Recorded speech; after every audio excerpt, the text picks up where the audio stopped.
Ellay by Todd McCaffrey. Department of Defense, Cybersecurity Center, CSC, Washington, D.C. May 27th, D-Day -271, 08:32 Eastern Daylight Time, Universal Time Coordinated -4.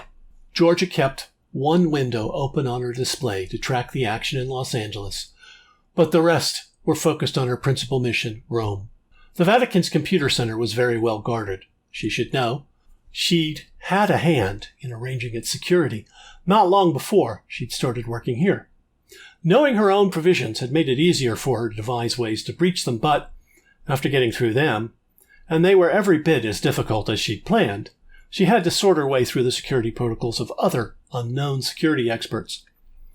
She was watching the traffic when she spotted a blip, an anomaly, and traced it. "Jonesy, I'm on it," Jones called back from his desk. "Definitely assault. Source is Los Angeles."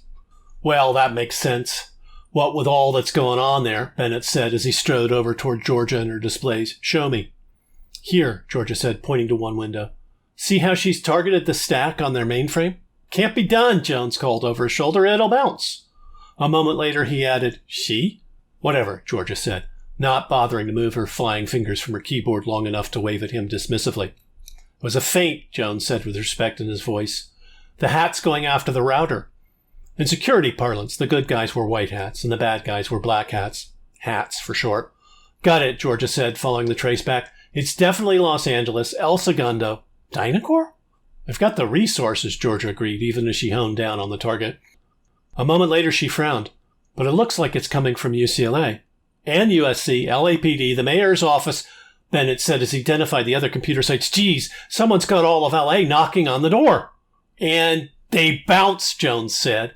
Even as he said it, all the signs of heavy network traffic dropped to a dribble and then returned to normal levels. "Yeah, but I'm in," Georgia said, her fingers flying as she brought up a special intrusion routine. "In?" Bennett asked in surprise. "Yep," Georgia said, as a new screen popped up on her display and challenged her. "In Italian." "No," she squinted at it. "Latin." "Trust the Vatican to program in Latin." "Latin," Bennett said to himself, sounding amused. "It'll restrict their abilities." "Not much," Bennett said. "Most of the scientific words we use are derived from Latin." He glanced down to Georgia, his eyes narrowed.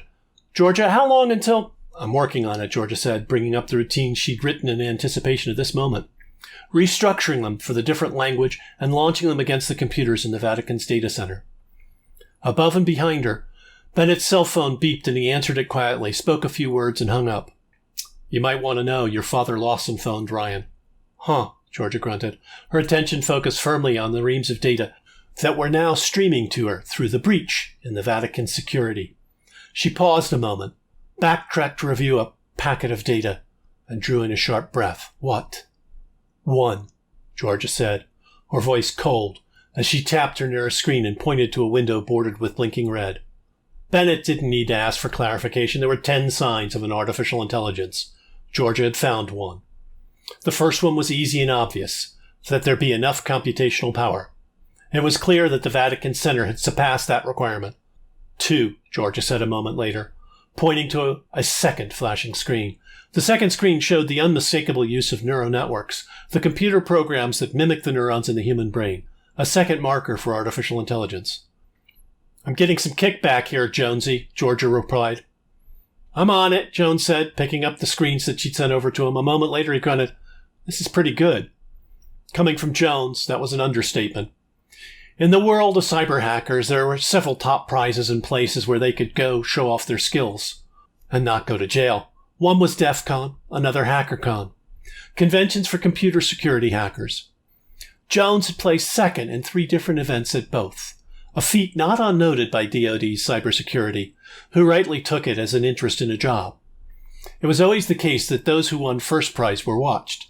Those who won second place or lower were generally ignored. It took a special sort of person to consistently place second, one who'd considered the reactions of others. For all that Georgia considered him an ass, she didn't consider Jones a dumb ass. There were no such people in DoD CSC, and he was very good at his job, better, in fact, than his second-place performance had revealed. "Self-programming," Georgia said, pointing to a string of outputs that appeared on another screen. A few flicks of her fingers, and the windows surrounding it started flashing red. 3, Bennett said by way of agreement.